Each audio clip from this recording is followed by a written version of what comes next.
사부인, 잘 지내셨죠? 다름이 아니라 저희 딸내미 결혼식 날짜가 좀 잡혀서요. 아, 그래요. 축하해요. 언제인데요? 아, 네, 몇 포기 정도는 간단하게 해서 보내드릴 수 있습니다. 에이, 간단하게 몇 포기 정도 할 것 같았음. 제가 다른 곳에다가 부탁하거나 사서 보냈겠죠. 배추김치 5통, 깍두기 5통, 알타리, 갓김치, 파김치까지 종류별로 다 담아주세요. 합해서 총 20통이면 될 거예요. 예비 시댁이 되실 분들이 가족이 좀 많아서 종류별로 맛이나 좀 보라고 보내드리려고요. 사부인 덕분에 점수 잘 따겠네요. 다 되면 주소 보내드릴게요. 그 말을 듣는 순간 너무 어이가 없어서 휴대폰을 손에서 놓칠 뻔했습니다. 이건 단순한 부탁이 아니었습니다. 아무 대가가 없는 일방적인 명령이었습니다. 1통도 2통도 아닌 무려 20통이라니. 이건 그냥 가게에다가 김치를 납품하는 수준이었습니다. 그래서 혹시나 싶은 마음에 딸에게 전화를 걸어 사부인이 뭔가 무리한 요구를 한 게 있는지에 대해 물었습니다. 놀랍게도 사부인은 딸과 사위에게 예단비를 보태라는 요구까지 했다고 하더군요. 그것도 무려 500만 원씩이나 말이죠. 게다가 제가 운영하는 가게에서 식사를 하면 모든 식사비가 공짜라는 말도 했다고 합니다.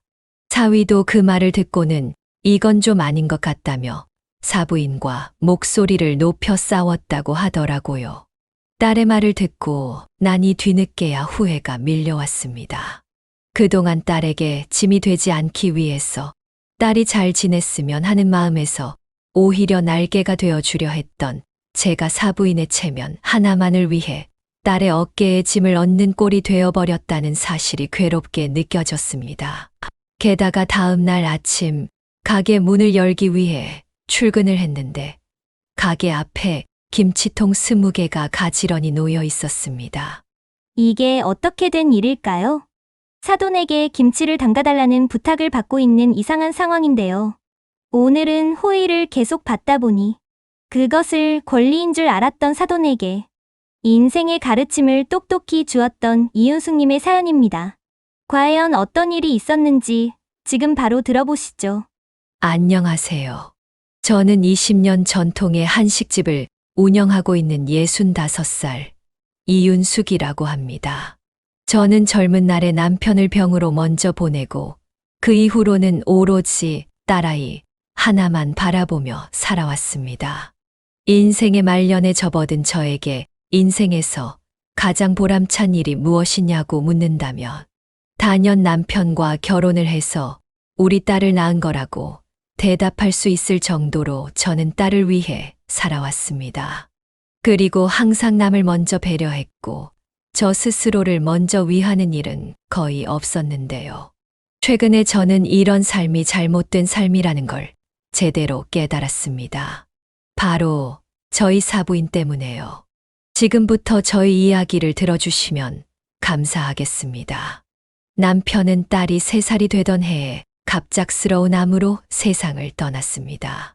그때는 의학 기술이고 뭐고 체계가 갖춰져 있지 않았기 때문에 제대로 된 치료 한 번 못 해보고 남편을 보내야 했죠. 그날 이후 저는 단 한 번도 마음 편히 살아온 적이 없었습니다. 낮에는 식당 일, 밤에는 집에서 부업을 하며 지푸라기라도 잡는 심정으로 딸과 함께 하루하루를 버텼습니다. 고무장갑 하나 살 돈이 없어서 한겨울 찬물에 설거지를 하며 손이 트고 갈라졌을 땐 집에 있는 다 떨어져가는 연고를 알뜰살뜰 짜서 발라가며 버텼고 딸이 학교에서 소풍이라도 가는 날에는 달걀말이 하나, 동그랑땡 하나 더 넣어주고 싶어서 새벽같이 일어나 불 앞에 서곤 했습니다. 그 시절엔 웃는 날보다는 우는 날이 더 많았습니다. 누구에게도 힘든 감정을 털어놓지 못해서 포기하고 싶었던 날도 수없이 많았지만 딸의 작고 여린 숨결 하나에 다시 살아갈 힘을 얻곤 했습니다. 남편 없이 혼자 아이를 키우는 게 얼마나 버거운 일인지 해보지 않은 사람은 아마 짐작도 하지 못할 겁니다. 저는 살아가는 매일매일이 전쟁 같았지만 끝내 인생을 포기하지 않았고 그렇게 엄마로서 꿋꿋이 버텨냈습니다. 그러다 보니 기회는 오더군요. 윤숙 씨, 내가 할 말이 좀 있는데. 네, 사장님, 말씀하셔요.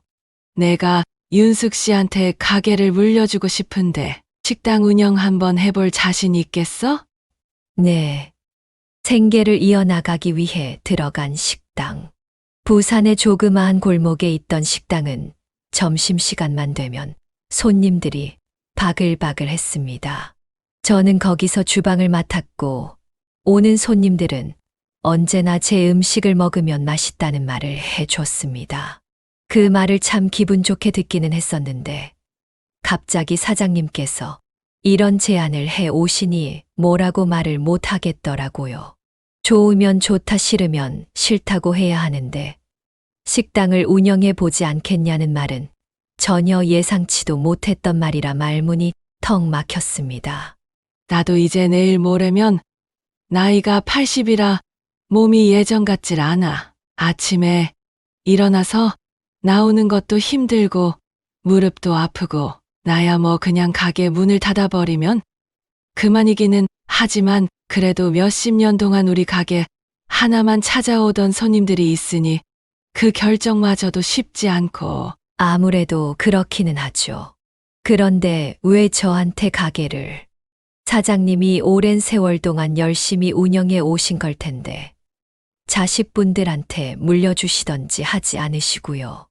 우리 아들이랑 딸은 이미 외국에서 살고 있어. 한국에 들어오라고 그렇게 말을 해도 들어올 생각을 안 하. 남편이야 몇 년 전에 나보다 먼저 하늘나라로 갔고 그래서 어떻게 해야 하나 생각을 하다가 자네한테 넘겨주면 딱 맞겠다 싶었지. 음식도 잘하고 우리 가게에 대해서 누구보다 잘 아는 사람이니깐 말이야. 어때?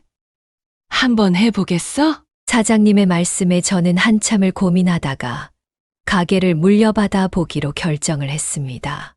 다행히 사장님이 바뀌었어도 손님들의 발걸음은 끊이지 않았습니다.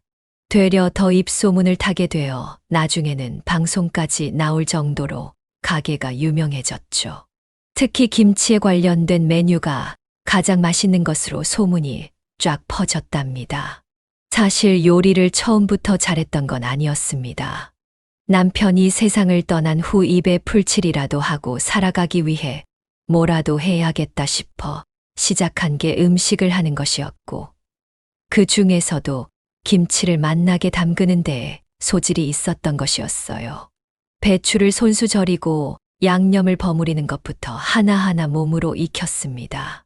처음에는 물론 실패도 많았습니다. 소금을 너무 뿌리는 바람에 짜서 못 먹을 정도로 된 적도 있고 김치가 숙성이 안 돼 못 먹을 정도로 맛이 변한 적도 있었죠. 그래도 포기하지 않았습니다. 장에서 김치 장사를 하시는 할머니들께 무릎을 꿇고 어떻게 해야 맛난 김치를 담글 수 있는지에 대해서 여쭤보기도 했고 고춧가루 하나에도 몇 시간씩 고민하면서 산지를 바꿔가며 비교도 해봤습니다. 마늘이며 생강이며 다 손질해서 직접 다지고 젓갈은 가장 신선한 것으로 쓰기 위해 새벽마다 수산시장까지 다녔습니다. 그렇게 하나하나 몸으로 익히고 배워나갔기에 손님들의 입맛에 딱 맞춘 김치를 담을 수 있었습니다. 배추김치, 갓김치, 파김치, 알타리김치, 깍두기까지. 할 수 있는 김치의 종류들도 조금씩 늘어갔고 저희 가게 단골 손님들은 꼭 이렇게 말씀을 해 주곤 했습니다. 여기 김치는 다른 집 김치들이랑은 차원이 달라요. 뭔가 영혼이 푹 담겨있는 맛이랄까? 아이고 참. 오바는 별로 잘난 것도 없는데. 에이 사장님 잘난 게 없기는요. 진짜 여기 음식은 다 맛있는데 김치찌개, 김치고등어 조림은 예술이에요 예술. 저희 엄마가 해주신 집밥도 이렇게 싹싹 비우지는 않는다니까요. 김장철에는 김치를 따로 나눠주기도 했었는데 그때마다 손님들이 줄을 설 정도였습니다. 이따금씩 손님들은 김치를 나눠줄 때 돈을 받아야 하는 거 아니냐. 차라리 돈 받고 팔아라고 말을 해주기도 했지만 저는 그러고 싶지 않았습니다. 제 정성이 들어간 거니까 한 분이라도 더 제가 담근 김치를 먹고 행복해졌으면 하는 마음에 나눠드린 것이었거든요. 아무튼 누구보다 열심히 살았고 최선을 다했던 저는 어느덧 가게 사장님이라는 이름으로 불리면서 어느 정도 살만해졌습니다. 그 무렵 딸도 대학을 졸업하고 괜찮은 직장에 들어가 어엿한 사회인이 되었죠. 그리고 사위를 집으로 데리고 와서 인사를 시켜줬을 땐 정말 가슴 속에 알 수 없는 감정이 그득 차오르는 듯 했습니다. 그래서 처음 인사를 왔던 날 저는 사위의 손을 꼭 잡고서 이렇게 말했습니다. 우리 수진이 내가 정말 힘들게 키운 아이야. 꼭 잘해줘야 하네. 알겠지? 걱정하지 마세요. 세상 그 어떤 여자보다도 행복하게 해줄 자신 있습니다. 그 말이 어찌나 듬직하게 느껴지던지 저는 걱정 없이 딸을 시집 보낼 수 있겠다 싶었습니다. 딱 하나 마음에 걸리는 게 있었다면 바로 사부인과 사돈 처녀였는데요. 사부인은 어딘가 모르게 깍쟁이 같은 부분이 있었고 사돈 처녀는 온실 속에 화초처럼 자란 듯 왈가닥스러운 부분이 있었습니다. 쉽게 말하면 곱게 자란 딸의 표본 같았어요. 그래도 뭐 살아가면서 사부인, 사돈 처녀와 만날 일이 몇 번이나 있겠나 싶었고 무엇보다 사위가 참 괜찮은 사람이었기에 크게 신경을 쓰지 않았습니다. 그렇게 딸은 드디어 저의 둥지를 벗어나 진정한 본인의 집이 되어줄 사람을 향해 훨훨 날아갔습니다. 결혼하고 신혼을 즐길 때까지만 해도 딸은 행복해 보였습니다. 그리고 손녀를 낳고 집으로 처음 데리고 왔을 땐 솔직히 세상을 다 얻은 것만 같았죠. 세상 그 어떤 것도 억만장자도 부럽지 않았습니다. 하지만 정확히 5년 후 딸의 표정이 어두워지기 시작했습니다. 바로 사위의 구조조정 때문이었죠. 뭐, 김서방이 구조조정을 당했다고? 왜? 우리 같은 회사 다녔었잖아. 나는 그래도 가까스로 살아남기는 했는데 회사 사정이 너무 어려워서 인원의 70%를 감축시켰어. 그중에 서아 아빠도 포함된 거고. 그래도 너무 좌절하지 않기로 했어. 내가 열심히 일해서 먹여 살려보려고. 서아 아빠도 일자리 다시 찾아보겠다고 했고. 다른 말로는 괜찮다고 했지만 목소리는 전혀 괜찮아 보이지 않았습니다. 사위도 제게 전화를 걸어 일이 이렇게 됐다고 미안하다고 말했죠. 그때부터 딸은 혼자 일을 하면서 집으로 돌아오면 육아도 해야 했고 때로는 제게 너무 힘들고 지친다면서 눈물을 흘리며 우는 날도 있었습니다. 저는 그럴 때마다 마음이 미어졌습니다. 당장 뭘 해줄 수 있는 게 없었기에 밥이라도 든든히 먹었으면 하는 마음으로 주마다 음식을 해서 택배로 보내곤 했습니다. 특히 딸이 좋아하는 깍두기 하며 오이소박이 하며 그런 것들을 아낌없이 담아 보냈죠. 조금이라도 힘들지 않았으면 하는 마음에서요.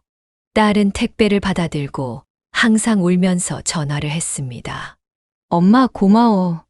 안 그래도 엄마가 해준 오이소박이가 너무 먹고 싶었는데 이거 하나만으로도 밥 2공기는 뚝딱 하겠다. 그래. 힘들수록 밥은 제대로 챙겨 먹고 살아야 하는 거야. 아프면 꼭 병원 가고 몸 상하지 않게 잘 챙겨 먹고 무리하지 말고 알았지? 엄마가 있어서 참 다행이다. 엄마마저 없었으면 솔직히 나 정말 어떻게 됐을지도 몰라. 고마워 엄마. 정말 든든해. 저는 그 말을 듣고는 괜히 울컥했습니다. 그리고 한편으로는 다행이다 싶었습니다. 딸에게 그늘 역할을 잘 해주고 있구나 싶었거든요. 딸이 밥을 잘 먹고 있다고 밥상 사진을 찍어서 보내주면 기분도 좋았습니다. 사위도 딸도 밥심 하나로 힘든 일들을 잘 이겨냈으면 좋겠다 싶었죠. 그리고 그 무렵쯤 사부인과 사돈처녀가 저희 가게로 찾아왔습니다. 오겠다고 얘기를 한 적도 없는데 찾아와서 솔직히 조금 당황스러웠지만 아무튼 간에 가족이었기 때문에 저는 반갑게 맞이했습니다. 사부인 오신다고 미리 연락이라도 주셨으면 제가 준비를 하고 있었을 텐데요. 먼 길 오시느라고 힘드셨을 텐데. 뭐, 기차 타고 오니깐 2시간 30분밖에 안 걸리던 거려. 그나저나 가게가 왜 이렇게 후미진 곳에 있어요? 골목이 영 스산하고 무섭네요. 워낙에 옛날 가게라서요. 자, 어서 들어오세요. 다행히 손님이 없는 시간대였기에 사부인과 사돈 처녀를 편한 곳에다가 앉히고 저희 가게에서 가장 잘 팔리는 김치찌개와 고등어 조림을 정성껏 만들어 대접했습니다. 그리고 속으로 걱정했습니다. 괜히 입맛에 맞지 않을까 싶었거든요. 그런데 예상외로 사부인과 사돈 처녀는 앉은 자리에서 밥 2공기를 뚝딱 하고 비워냈습니다. 먹을 때마다 감탄을 하는 것도 잊지 않았죠. 의외였어요. 이런 음식과는 거리가 굉장히 멀어 보이는 두 사람이었는데 생각보다 너무 잘 먹어줘서 고맙기도 했고요. 사부인은 쉴 새 없이 젓가락질을 하며 제게 물었습니다. 어머, 이 김치 진짜 중독성 있어요. 어떻게 이런 맛이 나는 거예요, 사부인? 제가 그거 하나로 평생을 먹고 살았어요. 저만의 노하우가 가득 담겨 있다고나 할까요? 대단하시네요. 저는 워낙에 이런 거에 재주가 없어서 혼자 김치도 하나 안 담그고 그냥 사서 먹는데래. 유리마, 너 사돈께 요리 좀 배워. 안사돈어른, 저 김치 담그는 법 좀 배우고 싶어요. 이거 진짜 맛있어요. 진짜로요. 저 어지간하면 이런 말 잘 안 하는데 저 요리 좀 가르쳐 주시면 안 돼요? 아이고, 내가 누구를 가르치고 말고 할 입장은 아니어서 그 말에 저는 웃으면서도 괜히 뿌듯해졌습니다. 제가 만든 음식이 이렇게까지 맛있다는 사실이 기분이 좋기도 했고요. 그래서 몇 번은 김치를 사부인 댁에 보내기도 했습니다. 상업적으로 김치를 판매하려는 목적이 아니라 그냥 맛있는 음식을 나눠 먹고자 하는 호의였죠. 사부인께서도 제가 김치를 보내드리면 항상 고맙다고 연락을 주시기도 했고요. 하지만 그땐 미처 몰랐습니다. 아무 생각 없었던 저의 정이 언젠가 제게 묵직한 짐이 되어 돌아올 줄은요. 처음 이상하다고 느낀 건 사부인이 식당에 찾아오는 시간이었습니다. 한 번도 아닌 2번, 3번, 4번 이상 반복되다 보니 확실히 뭔가 좀 이상하다는 생각이 들었습니다. 사부인은 서울에 살고 계시고 저희 가게는 부산인데 매번 기차를 타고 내려온다는 게 좀 이상하다 싶었죠. 게다가 이상하게도 제가 외출하거나 시장을 보러 잠깐 나간 시간에만 맞춰 식당에 찾아오셨다는 겁니다. 마치 제가 없는 시간대를 계산하고 일부러 찾아오는 것처럼 느껴졌습니다. 처음에는 우연이라고 생각하고 사부인께 말씀을 드렸지만 나중에는 우연이 아니라는 것을 알게 됐습니다. 어느 날 같이 일을 하는 직원이 저한테 다가와서 이렇게 이야기를 하더군요. 사장님 사돈분이 오늘도 가게에 다녀가셨어요. 네, 오늘도요? 네, 제가 굳이 사장님께는 말씀을 안 드리려고 했는데 이제는 말씀을 좀 드려야 할 것 같아서요. 매번 가게에 오실 때마다 공짜로 좀 달라느니 가족이라느니 뭐니 하셔가지고요. 그 말을 듣는 순간 제 귀가 확 달아오르고 얼굴이 딱딱하게 굳어져 버리고 말았습니다. 저희 가게는 철칙이 있습니다. 가족이든 친구든 누구든 할인 없이 무조건 정가로만 돈을 받는다는 철칙 말입니다. 그런데 가족이라는 이유로 대놓고 할인을 요구하고 그것도 제가 없는 틈을 타서 그런 식으로 직원에게 행동했다는 사실이 정말 창피하게 느껴졌습니다. 며칠 뒤 또 다른 직원이 눈치를 보며 말했습니다. 사장님, 이건 말씀드리기가 좀 조심스러운데요. 사돈분께서 저희 가게 오시면 항상 지인 할인 적용해달라고 고집하세요. 사장님 안 계실 때만 오시는 거 알고 계시죠? 설마 오늘도 왔던가요?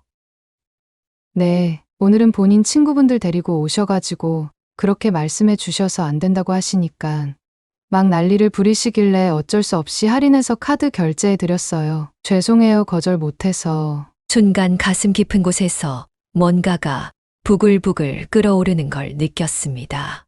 이 식당은 제가 인생을 갈아 넣어 만든 곳이고 저 혼자 운영하는 곳도 아니었는데 직원들에게 할인을 해주지 않는다는 이유로 난리를 치다니 정말이지 마음 같아서는 한 소리 해버리고 싶었습니다.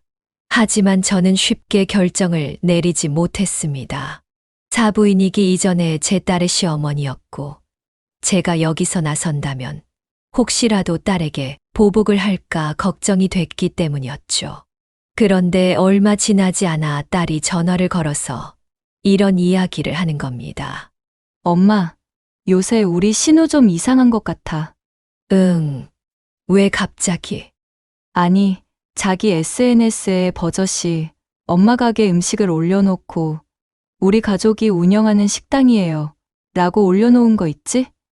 어떻게 보면 가게 홍보 같아 보일 수 있는데 뭔가 뉘앙스가 이상하잖아. 모르는 사람들이 보면 시댁 식구들이 직접 운영하는 곳인 줄 알 거 아니야. 그 말을 들은 순간 가슴 속이 싸늘하게 식어버리는 느낌이 들었습니다. 저는 SNS를 하지 않는 사람이었기에 사돈 처녀가 진짜로 그런 글을 쓰고 다니는 줄도 모르고 있었어요. 그래도 저희 가게는 방송도 탄 가게고 이미 알 사람은 다 알고 있었기에 그런 걸로 오해를 하는 사람이 있을까 싶었죠. 그런데 그 이후로 처음 찾아오는 손님들이 그런 식으로 오해를 하기 시작했습니다. 사돈 처녀의 친구들처럼 보이는 사람들이 찾아와서는 사돈 처녀의 이름을 부르며 어디 있느냐고 물어보기도 했고 SNS에서 보고 왔다며 이걸 보여주면 음식 메뉴가 공짜라면서 화면을 보여주는 사람들도 있었습니다. 그런 상황을 겪을 때마다 뭔가 잘못되어 가고 있다는 것을 확실하게 느낄 수 있었습니다. 그리고 거기다 한술 더 떠서 사부인은 가게에 대한 질문을 제게 구체적으로 하기 시작했습니다.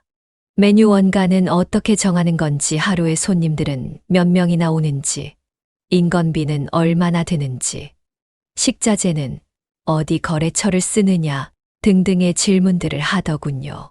저는 대충 넘겼지만 질문들이 하나하나 구체적이어지기 시작하니 가슴 속의 불쾌함과 찝찝함을 지울 수가 없어서 사부인에게 물었습니다. 사부인, 장사하실 거예요? 왜 자꾸 저한테 그런 걸 물으시는 건가요? 뭐 그런 건 아닌데 그냥 이런 생각이 들어서요.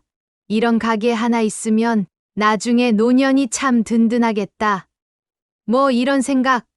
사부인도 아시겠지만 요즘 프랜차이즈 식당보다 이런 진짜 엄마밥 분위기 나는 식당들이 더 잘 나가잖아요. 저도 우리 애들 하나씩 이런 데 내주면 좋겠다는 생각을 자주 해요. 그래서 물어본 거예요.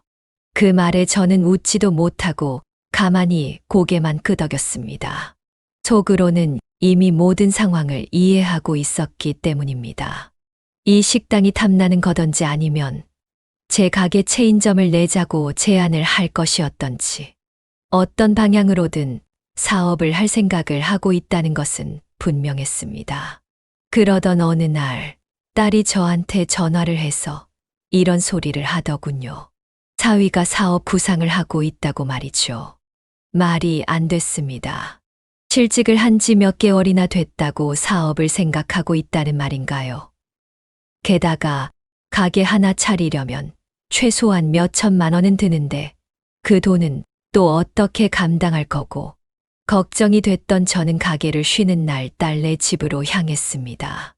물론 사위에게는 딸에게 그런 이야기를 들었다는 걸 티내지 않았어요. 사위도 평소처럼 제게 살갑게 굴었고요.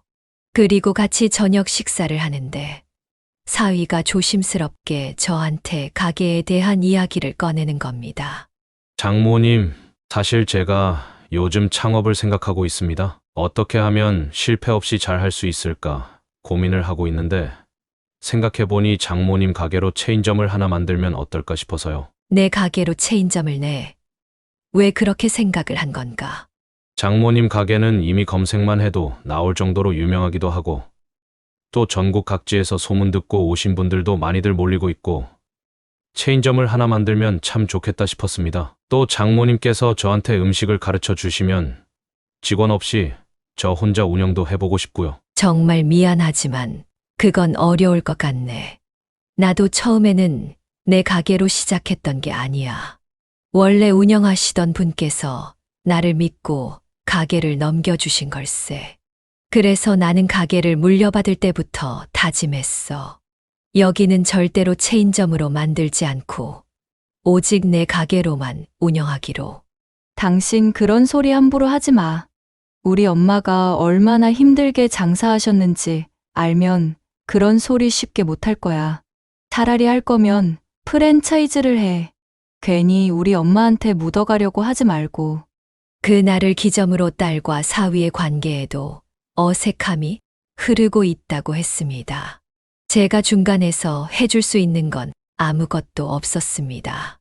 그저 저는 저의 의견을 피력했을 뿐인데 딸과 사위의 관계가 어색해졌다는 것이 미안하기도 했지만 제가 개입을 하게 되면 결국에는 사위가 원하는 대로 하게 해줄까봐 괜히 나서지 않았습니다. 그렇게 시간이 하루, 이틀씩 지날수록 저는 확실히 느꼈습니다. 이 모든 변화는 우연이 아니라는 걸요. 가족이라는 이름 아래 깔려있는 작은 이기심들과 욕심들, 호의가 권리인 줄 아는 모든 것들이 모습을 드러내면서 저희 가족을 덮쳐오고 있었습니다. 그러던 어느 날 사부인에게서 전화가 걸려왔습니다. 평소에 높은 하이톤 목소리보다도 유난히 낮고 다정한 목소리였습니다. 게다가 뭔가 조심스러워 보이기도 했죠. 사부인, 바쁘실 텐데 죄송해요. 잠깐 통화 가능하실까요? 네, 잠깐 정도는 괜찮아요. 무슨 일이시죠? 사부인. 요즘 우리 딸이 요리에 관심이 많아졌어요. 결혼 준비도 해야 하고 살림도 시작해야 하니 실전 경험 삼아 식당에서 일 좀 배우면 좋겠다고 하더라고요. 그런데 아시다시피 식당에서 일을 하려면 경력이 있는 사람들을 많이 쓰잖아요. 그래서 사부인께서 저희 애한테 일 좀 가르쳐 주시면 어떨까 싶어서요. 길게는 말고 몇 주 정도만이라도요. 가족이잖아요. 그 소리를 듣고 저는 무척이나 당황스럽고 또 황당했습니다. 주방 일은 아무나 할 수 있는 일이 아니라는 것 다들 잘 알고 계실 겁니다. 음식 하나를 만드는 데에도 얼마나 신중해야 하는데 그걸 쉽게 여기고 가족이라는 이유 하나만으로 제게 주방 일을 가르쳐 달라고 하다니. 그래서 저는 고민할 것도 없이 정중히 부탁을 거절했지만 사도는 제 말에 아랑곳하지 않고 딸이 음식과 일을 배우고자 하는 열정이 대단하다며 거듭 제가 부탁을 해왔습니다. 요즘 시댁에서는 음식을 잘하는 며느리를 좋아한다. 시댁에서 점수를 좀 따고 싶다. 온갖 부탁에 부탁을 거듭했기에 저는 결국 사부인과 사돈처녀의 체면을 생각해 딱 2달만이라는 조건으로 가게에서 일을 하는 것을 허락했습니다. 마침 부산에 사는 친구가 있어 2달 정도 신세를 지기로 했다고 하더군요. 그렇게 며칠 후 사돈처녀가 처음으로 저희 가게에 출근을 했습니다. 하지만 첫 출근부터 삐걱거렸습니다. 출근 시간보다 40분이나 늦게 가게로 나온 겁니다. 늦은 이유가 더욱 가관이었습니다. 샵에서 메이크업을 받기로 해뒀는데 예약에 늦어서 출근도 늦어졌다는 것이었죠. 저기 사돈 처녀. 식당은 말 그대로 주방 일을 하는 곳이야. 기름도 막 튀고 불 앞에서 땀도 뻘뻘 흘리고 해야 하는데 화장을 굳이 왜?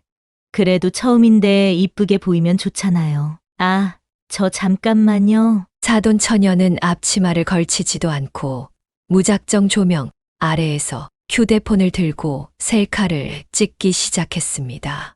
그 모습을 지켜보고 있던 저와 직원들은 황당함에 입을 다물 수가 없었어요.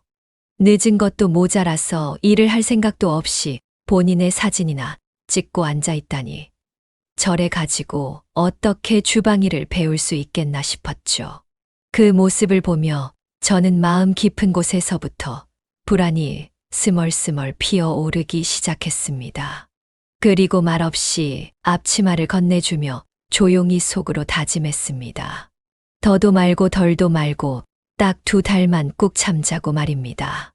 하지만 사돈 처녀의 행동은 나아지지 않고 오히려 시간이 지날수록 주방 분위기를 흐트러뜨리는 존재가 됐습니다. 일은 제대로 배우려고 하지도 않고 SNS에 올릴 사진을 찍기 바빴습니다. 손님이 많은 점심시간에도 수저 세팅 하나 제대로 하지 못했고 한 손엔 스마트폰을 쥐고 한 손은 반찬을 건성건성 담다가 그릇을 떨어뜨리기 일쑤였습니다. 게다가 왜인지는 모르겠지만 저희가 가스레인지 앞에서 음식을 하고 있으면 그걸 영상으로 일일이 촬영을 하더라고요. 이걸 왜 촬영해요? 아, 아니요. 그냥 요리하는 과정을 좀 담아두고 나중에 집에 가서 돌려보면 좋을 것 같아서요. 영상으로 촬영하지 말고 직접 배우고 손으로 익히는 게 훨씬 나아요. 자, 이리 와봐요. 내가 하나씩 가르쳐 줄 테니깐. 다들 말 안 해도 아실 겁니다.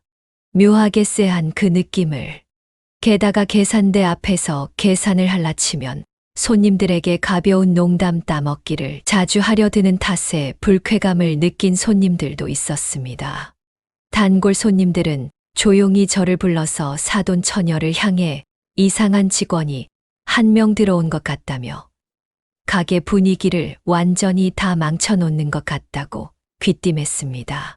그러면 저는 손님들께 불쾌감을 안겨드려 죄송하다고 고개를 조아리는 것이 일상이 됐고 같이 일을 하는 저희 직원들도 하나둘씩 불만을 드러내기 시작했습니다.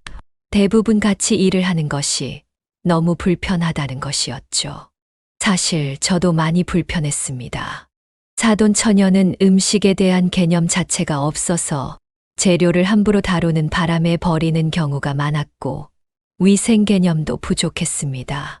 한 번은 미역국을 끓이면서 고춧가루를 넣는 걸 보고 제가 깜짝 놀라서 말렸더니 되려 웃으며 이렇게 말했습니다.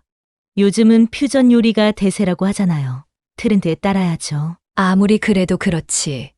누가 미역국에다가 고춧가루를 넣어요. 왜요? 손님들도 색다른 맛을 좋아하실지 누가 알아요? 고소한 미역국만 있으라는 법 있어요? 칼칼하고 얼큰한 김치찌개 같은 미역국도 있어야죠. 한마디로 그냥 정신이 나가버릴 것 같았습니다. 약속한 2달을 모두 채우면서 사돈 처녀를 데리고 있다가는 요리, 실력 향상은커녕 직원들도 잃고 가게 평판도 잃고 단골도 잃고 모든 걸 다 잃어버릴 것 같다는 생각이 들더군요. 그래서 저는 결심했습니다. 약속한 2달을 채우겠다는 약속을 지키지 않기로 말이죠. 그렇게 저는 참다 못해 사돈 처녀에게 정중히 가게에서 나가줄 것을 요구했고 사돈 처녀는 씩씩거리다가 본인의 짐을 들고 인사 한마디 없이 가게를 홀랑 나가 버렸습니다. 직원들은 그 모습을 보고 뭐 저런 애가 다 있냐며 다들 한마디씩 얹더라고요. 저도 황당했습니다. 그래도 저와는 가족인데 저렇게까지 막무가내로 행동을 하는 게 이해가 가지 않았습니다. 그리고 그날 저녁 사부인이 제게 전화를 걸어왔습니다. 아니, 사부인.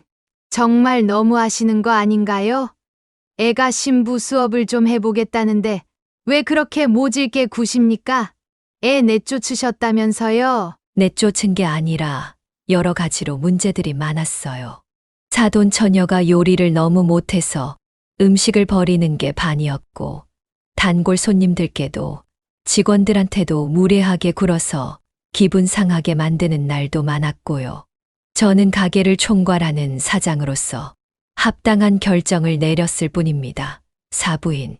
아무리 가족이라고 하지만 아닌 건 아닌 겁니다. 하이고, 그 코딱지만한 가게 운영하는 주제의 유세는 그저 경험 한번 해보겠다는데 사회생활이 처음인 애를 잘 보듬어 주지는 못할 망정. 그 말을 듣고 저는 말문이 막혔습니다. 제가 힘들게 운영하고 있는 가게를 단순히 체험 현장쯤으로 여기고 있었다는 생각에 허탈함과 분노가 동시에 밀려왔습니다. 그 뒤로 사부인과의 관계는 자연스럽게 소원해졌습니다. 직접적인 연락은 거의 하지 않았고 저희 가게에도 더 이상 찾아오지 않았습니다. 차라리 다행이다 생각했습니다. 골머리 앓는 일 딱 질색이었거든요. 그렇게 시간이 흘러 저는 다시 제 일상에 집중하며 살아가고 있었습니다. 그런데 어느 날 사부인에게서 별안간 전화가 걸려왔습니다. 목소리는 밝고 들뜬 기색이 역력해 보였습니다. 사부인, 잘 지내셨죠? 다름이 아니라 저희 딸내미 결혼식 날짜가 좀 잡혀서요. 아, 그래요. 축하해요. 언제인데요? 아, 네, 몇 포기 정도는 간단하게 해서 보내드릴 수 있습니다. 에이, 간단하게 몇 포기 정도 할 것 같았음. 제가 다른 곳에다가 부탁하거나 사서 보냈겠죠. 배추김치 5통, 깍두기 5통, 알타리, 갓김치, 파김치까지 종류별로 다 담아주세요. 합해서 총 20통이면 될 거예요. 예비 시댁이 되실 분들이 가족이 좀 많아서 종류별로 맛이나 좀 보라고 보내드리려고요. 사부인 덕분에 점수 잘 따겠네요. 다 되면 주소 보내드릴게요. 그 말을 듣는 순간 너무 어이가 없어서 휴대폰을 손에서 놓칠 뻔했습니다. 이건 단순한 부탁이 아니었습니다. 아무 대가가 없는 일방적인 명령이었습니다. 1통도 2통도 아닌 무려 20통이라니. 이건 그냥 가게에다가 김치를 납품하는 수준이었습니다. 그래서 혹시나 싶은 마음에 딸에게 전화를 걸어 사부인이 뭔가 무리한 요구를 한 게 있는지에 대해 물었습니다. 놀랍게도 사부인은 딸과 사위에게 예단비를 보태라는 요구까지 했다고 하더군요. 그것도 무려 500만 원씩이나 말이죠. 게다가 제가 운영하는 가게에서 식사를 하면 모든 식사비가 공짜라는 말도 했다고 합니다. 사위도 그 말을 듣고는 이건 좀 아닌 것 같다며 사부인과 목소리를 높여 싸웠다고 하더라고요. 딸의 말을 듣고 나니 뒤늦게야 후회가 밀려왔습니다. 그동안 딸에게 짐이 되지 않기 위해서 딸이 잘 지냈으면 하는 마음에서 오히려 날개가 되어주려 했던 제가 사부인의 체면 하나만을 위해 딸의 어깨에 짐을 얹는 꼴이 되어버렸다는 사실이 괴롭게 느껴졌습니다. 게다가 다음 날 아침 가게 문을 열기 위해 출근을 했는데 가게 앞에 김치통 20개가 가지런히 놓여 있었습니다. 뚜껑 위에는 종류별로 스티커가 붙어 있었고 위에 붙은 메모지 한 장이 바람에 펄럭이고 있었습니다. 부탁드린다는 짧은 글이 적혀 있는 메모지를 보며 이 통은 사부인께서 보낸 게 분명하다는 생각을 했습니다. 그 순간 제 마음속에서 확실하게 선 하나가 그어졌습니다. 이건 부탁이 아닌 강요였습니다. 호의를 권리로 알아들은 이기심이었습니다. 그날 저는 결심했습니다. 이번엔 절대로 그냥 넘기지 않겠다고요. 대형 납품 업체도 이런 식으로 무작정 주문을 받으라고 던지지 않는데 가족이라는 이름을 가진 사람들이 제게는 한마디 상의도 없이. 저는 이 태도를 용납할 수 없었습니다. 그래서 다음 날 새벽, 아직 어둠이 가시지 않은 시각, 저는 새벽 시장으로 향했습니다. 그리고 곧바로 배추 시세부터 확인했습니다. 한 포기에 4,500원. 그것도 무르지 않고 속이 꽉 찬 좋은 품질을 가진 배추로만. 고춧가루는 1kg에 28,000원. 중국산이 아닌 국내산으로. 여기에 마늘, 생강, 배, 멸치젓, 새우젓, 찹쌀풀까지. 필요한 항목들을 메모지에 하나하나 적어 내려갔습니다. 그리고 한 손에는 계산기를 들고 열심히 손을 움직였습니다. 김치 20통에 드는 총 재료비만 140만 원을 훌쩍 넘겼고, 여기에 손질과 노동시간, 포장재 비용까지 계산해 포함하니 액수가 200만 원을 훌쩍 넘어섰습니다.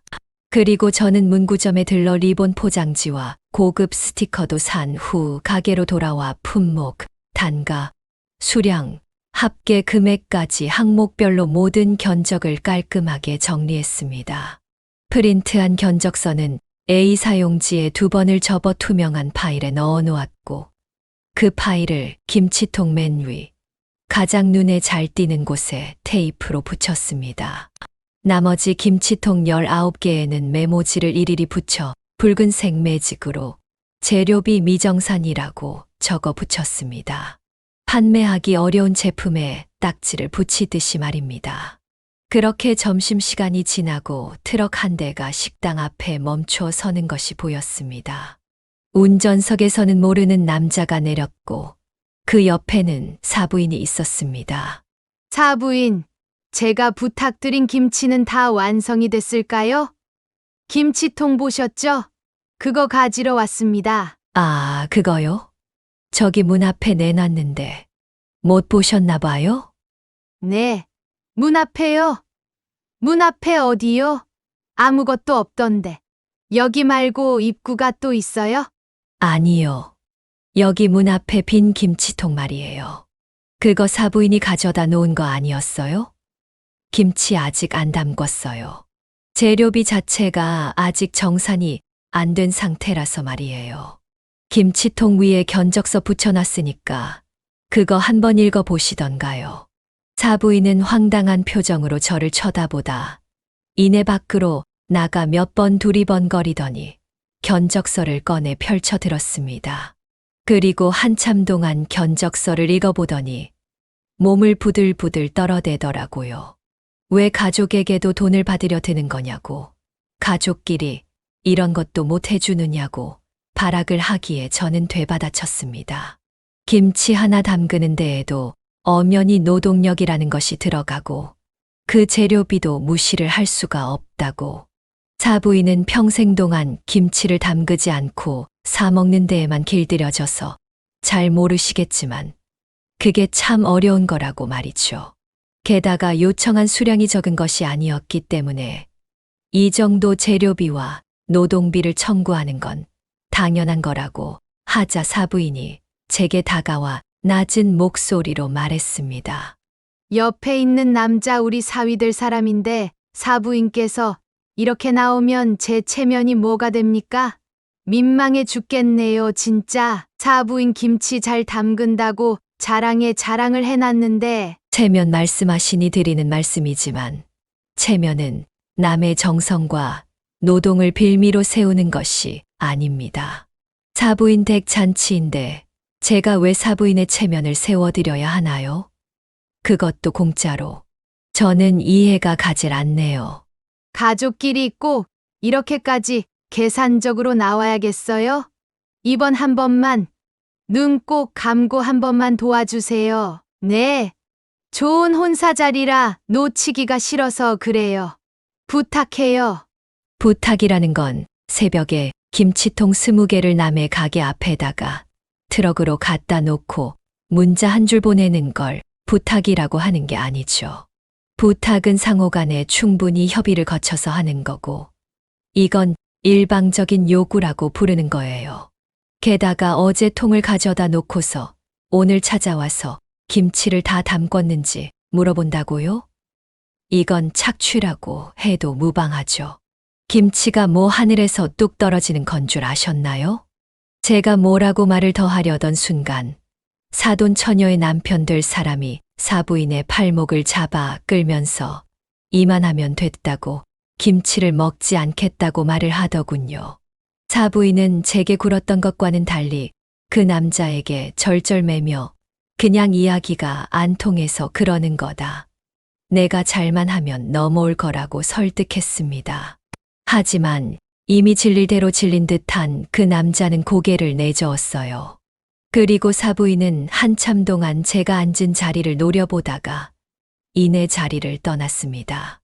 골목을 차지하고 있던 트럭은 이내 사라졌고 그제야 저는 한숨을 푹 내쉬며 의자에 앉을 수 있었어요. 허탈했습니다. 왜 호의가 이런 식으로 돌아오는 건지 이해도 가지 않았고 말이죠. 그날 저녁 장사를 마친 저는 한동안 열지 않았던 노트북을 열어서 엑셀 파일 하나를 열었습니다. 거기에는 제가 그동안 정리해 둔 기록들이 고스란히 남아 있었습니다.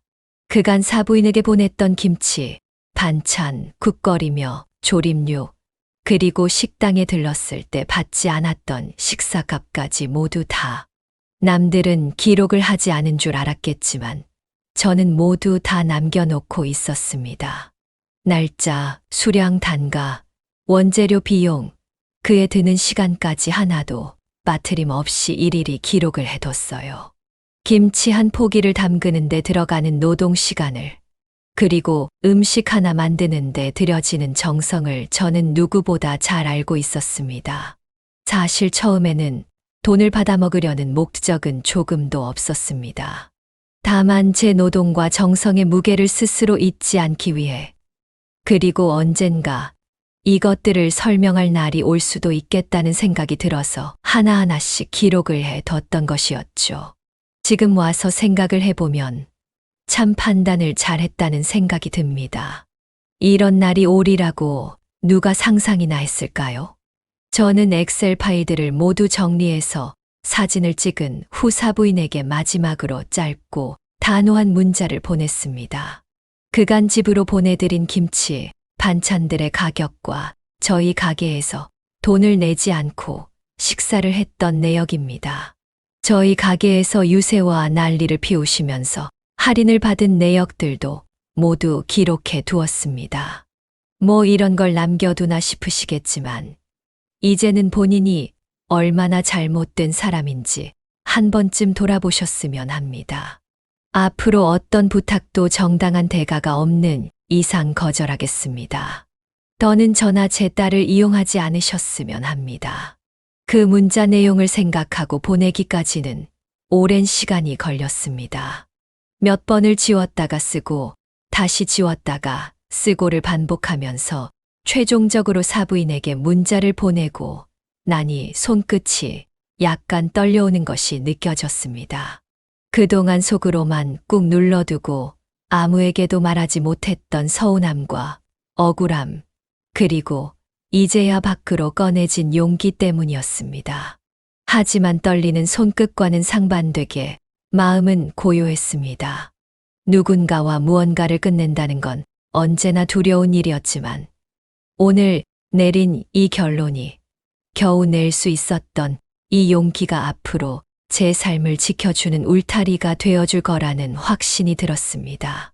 그 이후로 사부인에게서는 어떠한 연락도 없었습니다.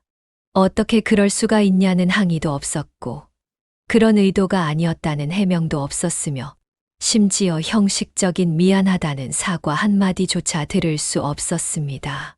그토록 자주 김치며 음식이며 해달라고 부탁을 해오던 사람이 갑자기 이렇게 연락을 뚝 끊어버리니 조금은 어색했지만 그래도 속은 후련했습니다. 저는 그때 알았습니다. 침묵이라는 건 때로는 가장 확실한 인정이라는 걸 말이죠. 아무 말도 하지 않는다는 건 반박할 말이 없다는 뜻이기도 하니까요. 사부인도 사돈 처녀도 뒤늦게야 알았을 겁니다. 자신들이 그동안 얼마나 저에게 당연하다는 듯 호의를 받아왔는지에 대해서 말이죠. 솔직히 조금은 민망했기를 바랬습니다. 그리고 앞으로는 어떤 상황에서는 제가 호락호락하게 나오지 않을 거라는 것도 깨달았길 바랬습니다. 그로부터 얼마 지나지 않아 딸은 제게 빅뉴스가 하나 있다며 전화를 걸어왔습니다. 엄마, 그 소식 들었어? 우리 신우 있잖아. 결혼 완전 파토 났대. 뭐, 그렇게 좋은 혼사짤이라고 놓치지 않겠다고 말을 하더니 갑자기 왜 파토를 냈대? 뻔하지 뭐. 그때 엄마 가게 앞에서 난동 피웠다며? 김치 달라고. 그때 같이 있었던 사람이 사위될 사람이었는데 그 사람이 그 모습 보고 오만정이 다 떨어졌었나 봐. 그래서 몇 번 싸우고 갈등이 깊어졌는지 뭐 아예 파혼을 해버렸다고 하더라. 사실 그날의 상황 하나로만 파혼을 한 것은 아니었습니다. 그동안 사돈처녀는 아나무인으로 예의 없이 행동을 해왔고 그 모습 때문에 몇 번이고 가벼운 언쟁이 있었다고 하더군요. 하지만 사람은 쉽게 고쳤을 수 없다는 말이 있는 것처럼 사돈처녀는 몇 번의 언쟁이 있었어도 달라질 기미를 보이지 않았고 거기다가 사부인까지 그 난리를 피웠으니 당연히 정이 떨어질 만도 하다 싶었습니다.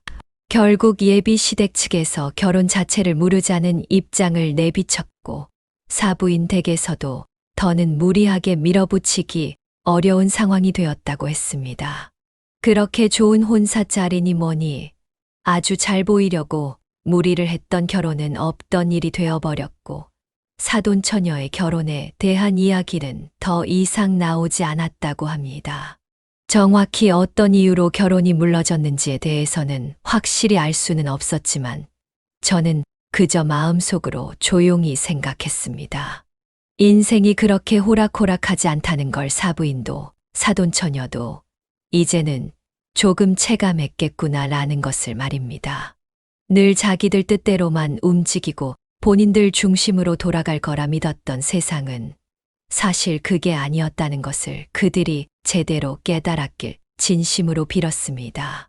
그 무렵 사위는 조용히 새로운 직장에 취직했습니다. 대기업은 아니었지만 규모가 작고 사람 냄새 나는 회사에 들어가게 됐다고 말을 하더군요. 그리고 저와 통화를 하면서 제게 사과를 했습니다. 장모님, 그동안 저희 어머니랑 동생 때문에 스트레스 많이 받으셨죠? 죄송해요. 제가 중간에서 제대로 사위 노릇을 했어야 하는데 그러지 못해서. 아니야. 이미 다 지난 일인데 이야기를 꺼내서 못하겠어. 자네가 잘못한 건 하나도 없으니까 너무 미안해하지 말게. 사실 예전에 체인점 이야기를 꺼낸 것도 이제 사과드리고 싶어서요. 그냥 장사를 하면 조금 형편이 더 나아지지 않을까 했었는데 취업을 하고 보니 그런 것도 아닌 것 같더라고요. 그런 부분에서 장모님이 존경스럽기도 하고요. 그래. 장사가 뭐 쉬운 일인 줄 알아? 이거 아무나 못하는 거야. 그래도 언젠가 다시 마음이 잡히면 그때 다시 이야기해 줘. 그땐 나도 진지하게 들어볼 테니까. 회사 생활 잘하고 가족들도 잘 챙기고 한 배에서 태어났는데 어쩜 이렇게 둘이 다른지 사위와 사돈 처녀를 보면서 속으로 항상 생각했던 건데 사위의 사과를 듣고 나니 더 확실히 알게 됐습니다. 사부인과 사돈 처녀는 제게 진심 어린 사과 한마디 하지 않았지만 사위는 계속해서 제게 미안함을 가지고 있었고 또 사과를 했으니 이제 그걸로 됐다 싶었습니다. 아, 그리고 저는 최근에 식당을 새롭게 리모델링 했습니다. 벽지를 새로 바르고 바닥 타일을 바꾸고 오래된 주방도 새롭게 단장했죠. 메뉴판도 다시 만들었고 오랫동안 사용했던 간판도 심플한 디자인으로 바꿨습니다. 워낙에 옛날 가게이기도 하고 너무 허름한 분위기에서 식사를 하는 것도 좀 그렇겠다 싶어 큰맘 먹고 완전히 새롭게 단장을 했는데 찾아온 단골 손님들 중 한 분이 이렇게 말씀을 해 주시더군요. 사장님, 식당 분위기가 좀 많이 달라진 것 같네요. 이전 분위기가 하나도 없는데요. 그래요? 좀 별로인가? 확실히 이전이 좀 더 정겨운 분위기는 있었죠. 아니요. 제 말은 더 좋아졌다는 뜻이에요. 그때가 분위기는 더 정겨웠던 게 맞는데 사실 좀 불안했었어요. 워낙 가게 부지가 오래됐다 보니까 아슬아슬하기도 했었고요. 우리 사장님은 언제 가게 리모델링 하시나 저희끼리 맨날 그렇게 이야기했거든요. 음식 맛은 여전한데 가게 분위기는 이렇게 달라졌으니 앞으로 손님도 들끓겠는데요. 홍보 많이 할게요. 사장님. 그 말을 듣고 저는 미소를 지었습니다. 사람도 공간도 결국 마음이 바뀌면 달라진다는 걸 그때 저는 확실히 느꼈습니다. 어느 날 가게 한쪽에서 반찬을 만들며 문득 멍하니 창밖을 바라보다 이런 생각이 들었습니다. 참 오래도록 남들을 먼저 생각하며 살았구나. 나보다는 누군가를 먼저 배려하는 게 당연하다고 믿으며 살았고 그것이 정이고 미덕이라 여기며 살아왔습니다. 그 정은 누군가에게는 참 고마운 것이 되었지만 누군가에게는 무엇보다 당연한 호의가 됐습니다. 이제는 그렇게 살지 않으려 합니다. 물론 정 없이 살겠다는 말은 아닙니다. 다만 마음을 건네주는 상대를 신중하게 골라내겠다는 뜻입니다. 정은 나눌수록 깊어지는 게 맞지만 그 마음을 이용당한다면 결국 제게 남는 건 상처라는 걸 이번 일을 통해 확실히 알게 됐으니 말입니다. 이렇게 적고 보니 사부인에게 고마워해야 할 것 같네요. 다 늙은 나이에 제대로 깨달음을 줬으니 말입니다. 제 사연을 끝까지 들어주신 여러분들께서도 부디 꼭 제 할 말은 다 하면서 본인 스스로를 지킬 수 있는 인생을 살아가시길 바랍니다. 끝까지 들어주셔서 감사합니다. 네, 오늘 이야기는 어떠셨나요? 오늘 이야기를 듣고 어떻게 생각하시는지 어머님, 아버님의 생각을 댓글로 공유해주세요. 저는 또 다른 사연으로 찾아뵙겠습니다. 좋아요, 구독, 알람 설정을 통해 앞으로도 따뜻한 정을 나눌 수 있게 함께해주세요. 어머님, 아버님의 삶의 지혜와 경험을 나눌 수 있는 통로가 되겠습니다. 오늘도 인생을 바꾸는 관점을 통해 사연을 들어주셔서 감사합니다.